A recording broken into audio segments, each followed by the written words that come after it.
SC children academy Rawla मंडी के इस online platform पे आप सभी विद्यार्थियों का स्वागत है। जैसे कि लगातार आपको वीडियो दे रहे हैं हर विषय का डे बाई डे, जिस प्रकार आपको दिवस सेट किए गए उस हिसाब से आपको वीडियो मिल रहे हैं और लगातार आप पढ़ाई कर रहे हो ना सारे विद्यार्थी।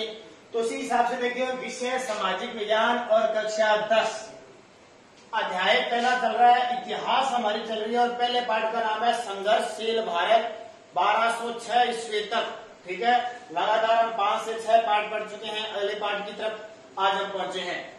तो इसमें पढ़ेंगे अशोक के अभिलेख, क्योंकि पहला पाठ इतिहास का है। शुरुआत के जो 4 पाठ है आपके वो बड़े बड़े पाठ है, बहुत लंबे पाठ है, सारा जितना भी मेन ऐतिहासिक चीजें सारी दे रखी है। और हम लगातार पिछली 1-2 वीडियो से क्या पढ़ रहे हैं, अशोक के बारे में पढ़ रहे हैं, अशोक के अभिलेखों के बारे में पढ़ रहे हैं। क्योंकि अशोक पहला शासक था जिसने हिंदुस्तान में अपनी जनता को संबोधित किया शिलालेखों के माध्यम से।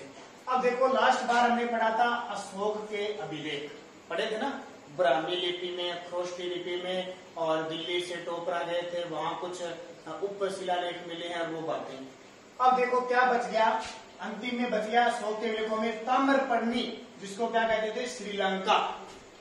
ताम्रपर्णी जिसको आज वर्तमान में क्या कहते हैं, श्रीलंका, सिलोन के नाम से भी जाना जाता था। श्रीलंका में स्थान है ताम्रपर्णी के राजा तिस ने। ताम्रपर्णी श्रीलंका के राजा तिस ने अशोक से प्रभावित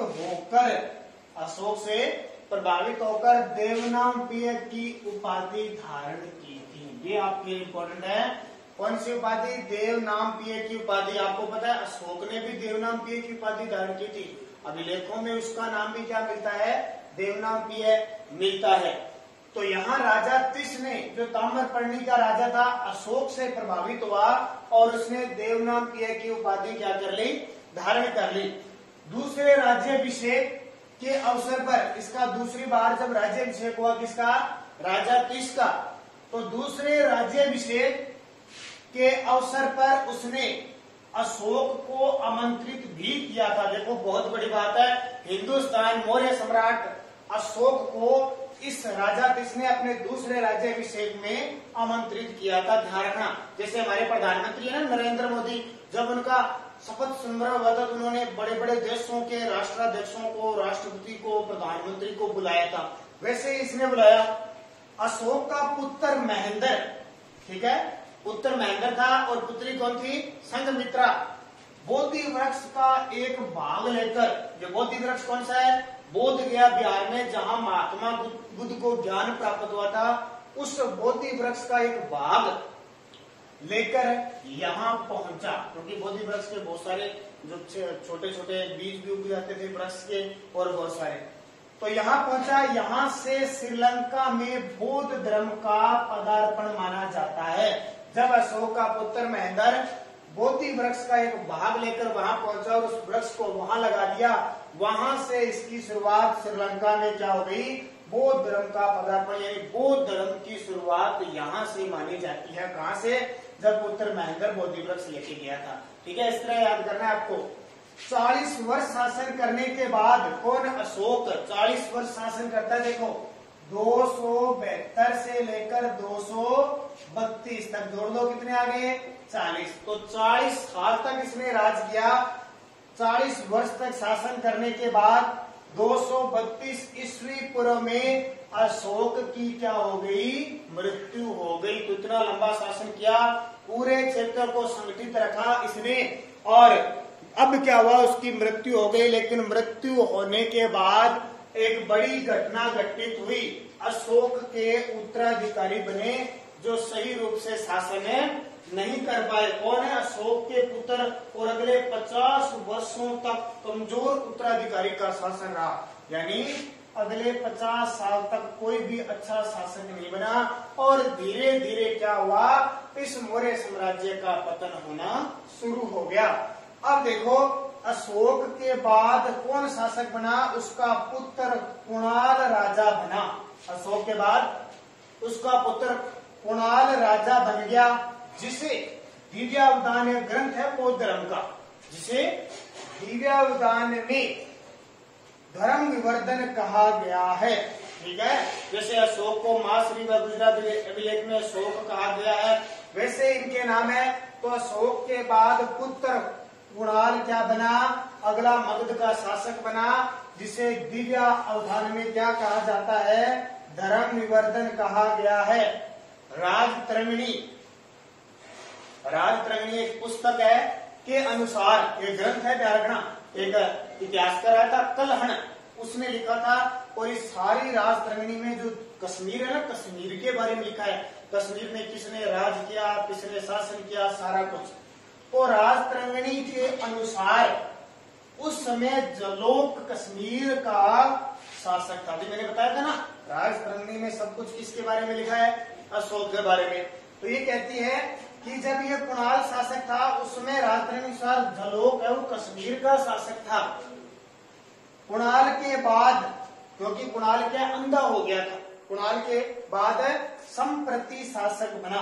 कुणाल के बाद शासक कौन बना, उसका पुत्र संप्रति शासक बना था। और फिर संप्रति के बाद शासक कौन बना, दशरथ मगध का शासक बना। संप्रति के बाद शासक कौन बना, दशरथ। ध्यान रखना, ये सारे के सारे आपके लिए इंपॉर्टेंट बन जाते हैं कि दशरथ भी किसका पुत्र था, कुणाल का पुत्र था। तो दशरथ शासक बन गया। अब दशरथ शासक बनने के बाद दशरथ ने क्या किया कि जो नागार्जुन की गुफाएं हैं वो आजीविकों के लिए बनाई थी। दशरथ ने, ये अशोक का पुत्र था, ध्यान रखना कौन, दशरथ। इसने नागार्जुन गुफाएं आजीविकों को दान में दे दी थी। देखो कितनी बड़ी बात है। दशरथ राजा बना, दशरथ ने नागार्जुन गुफाएं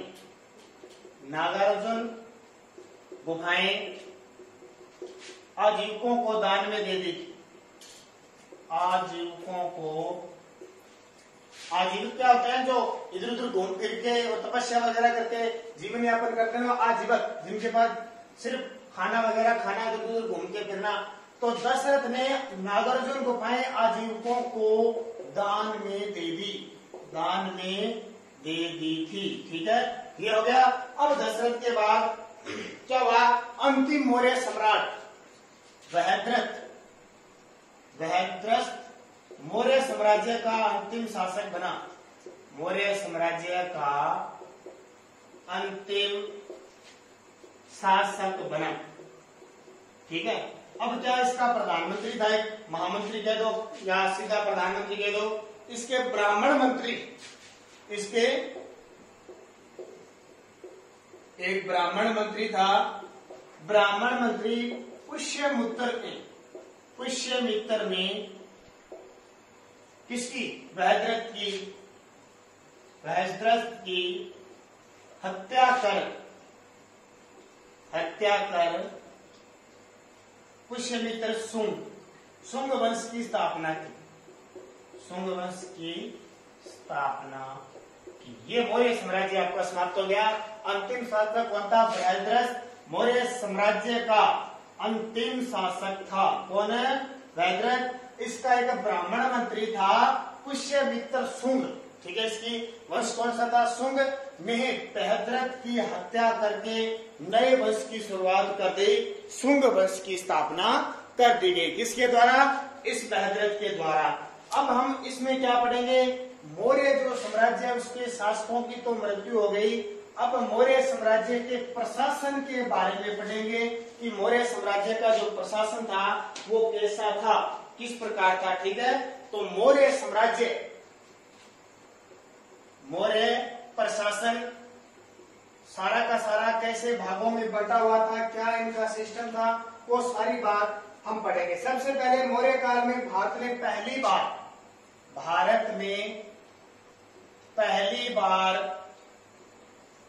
पहली बार केंद्रीयकृत शासन व्यवस्था बनी। केंद्रीयकृत शासन व्यवस्था चली। इसका मतलब क्या होता है, सारा सेंट्रल पावर किसके पास थे, राजा फिर मंत्री परिषद का निर्माण कर रहा था और मंत्री परिषद नीचे विभागों में निर्माण करके पूरे देश को चलाते थे। केंद्रीयकृत व्यवस्था की स्थापना की गई। ठीक है, केंद्र में राजा था, केंद्र में राजा होते हुए भी राजा था, वह निरंकुश नहीं था, निरंकुश का मतलब ऐसे नहीं कि राजा बन गया वो अपने आप को भगवान समझने लगा, नहीं, वो जनता के कल्याण के लिए काम करता था। जैसे चंद्रगुप्त हो गया, बिंदुसार हो गया, अशोक हो गया, दशरथ, जितने भी शासक आए थे सब जनता के लिए काम किया था।